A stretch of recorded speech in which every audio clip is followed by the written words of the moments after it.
Hello, welcome back. I'm very happy to be talking to you about this book, which I have finally finished. In a couple other reads that I finished, I'll bring you up to date on. I read this book really slowly and in bits and pieces, usually first thing in the morning before I started work.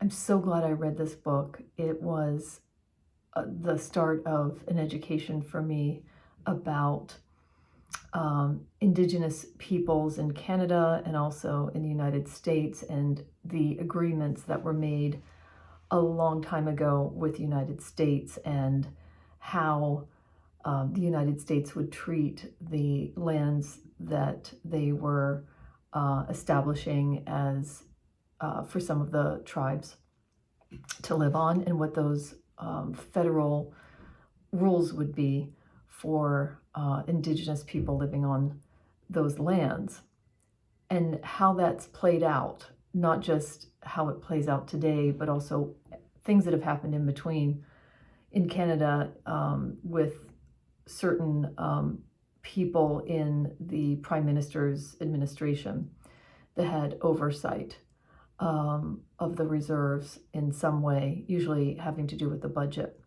This was a real eye-opener for me.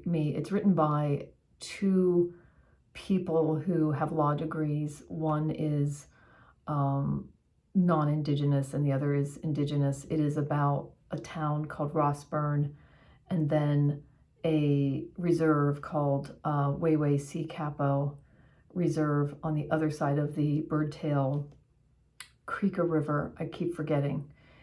I would so highly recommend this book because it's so full of history. It does have its point of view, but I feel like the history is well done, and there are plenty of footnotes. So I feel like there was a lot of legitimate research done. I didn't know anything about the Ukrainian immigrants that came in the early 1900s to Canada, and why, and what happened when they did, and then what happened at the start of the war to some of those immigrants, and how those immigrants were viewed versus Indigenous people, and what's happening today. The way that the book goes into federal funding for reserve schools versus provincial funding for of schools in the provinces is fascinating, and why and how the funding never ever caught up. So good. I really like the fact that the book also uses specific examples, and it takes you through some individuals' experiences and lifetimes. There is some information given about residential schools, which I thought was really interesting. I'm going to ask people that I watch on BookTube, probably Heidi at My Reading Life, about some books on the subject in the United States for some recommendations. I know I just saw that Sean the Book Maniac finished this book also. Another nonfiction that I am very glad I read, it was just so interesting to me, was Cheap Land, Colorado. The New Yorker has just done a review of this. They had some criticisms about how the book was written. I didn't have any criticism at all. I really like how this particular journalist, Ted Conover, is known to embed himself in an area that he's in. And I really liked it. This is a very specific part of Colorado, and these places exist in California and in New Mexico, where this very, I don't want to call it prairie, it's known as the Flats, but it's in this particular, these particular parcels of land are in southeast Colorado, in the San Luis Valley, not southeast, southwest. And back in the day, in the 40s and 50s, they were advertised, using false advertising as some beautiful mecca to be bought for dollars, and they were sold sight unseen most of the time, hopefully. And there were people that were selling this land that were then they got in trouble for using false advertising, and they had to give a lot of people back their money. But there are people living on the flats today. It's about like $5,000 for 5 acres. I talked about it in my last video.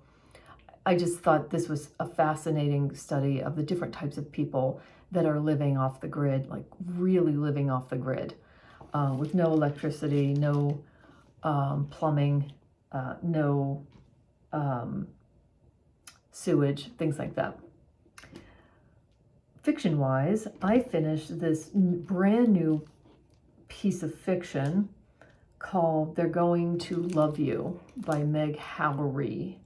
And I guess I found this book through the New York Times because when I got it at the library as a hold, I didn't remember ordering it.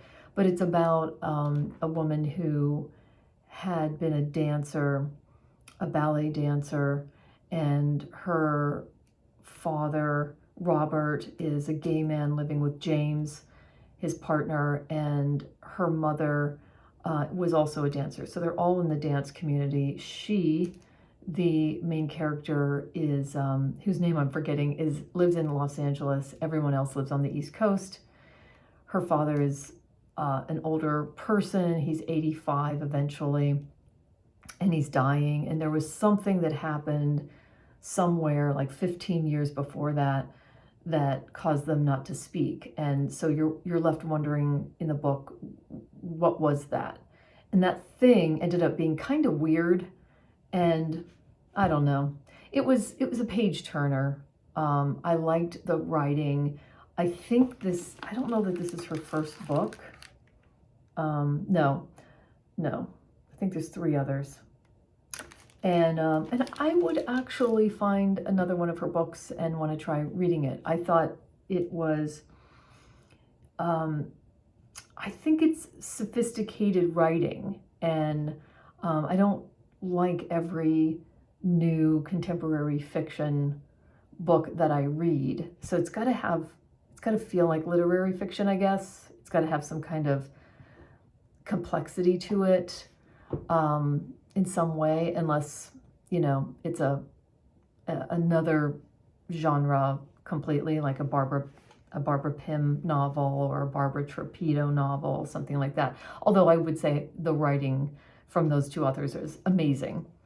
So yeah, I'm glad that I actually liked this. The thing that kept them from talking to me it was kind of weird, but it was enjoyable.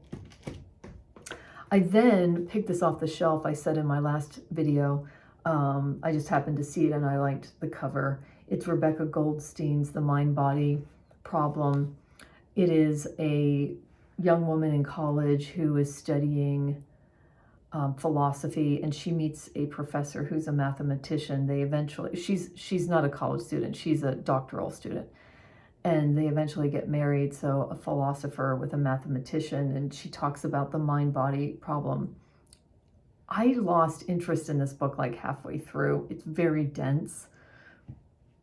So that's that. I didn't want to force myself, so I bailed, but halfway through, as Sean the Book Maniac would say. I have started Detransition Baby, finally. This is, I don't think I need to talk about this book. I'm very late to the game. It's about a man named Ames who had detransitioned from being a trans woman who I think was named Amy.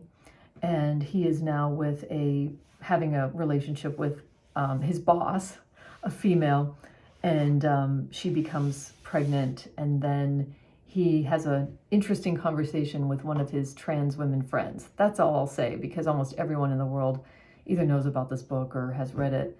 And I like the writing, so we'll see. I think I'm like 50 pages in. the premise of the book sounds impossible, so we'll see. I am also reading, I don't remember why, Shirley Hazzard's The Transit of Venus. I don't know anything about this book. I don't remember why I ordered it. Probably off of Bookstagram. Somebody was talking about it. It's very dense. I don't think Shirley Hazzard is a light read. So I just have to be in the right mind frame. I started it last night and I just could not understand where I was or what this book was about. So I listened to the podcast Backlisted.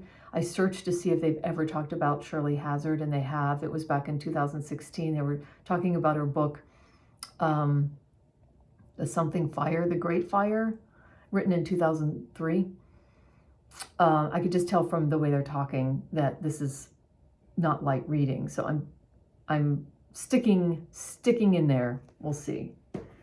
And then I don't know if I can say that I DNF'd or I bailed on this one, because I just flicked through it and I read a couple things.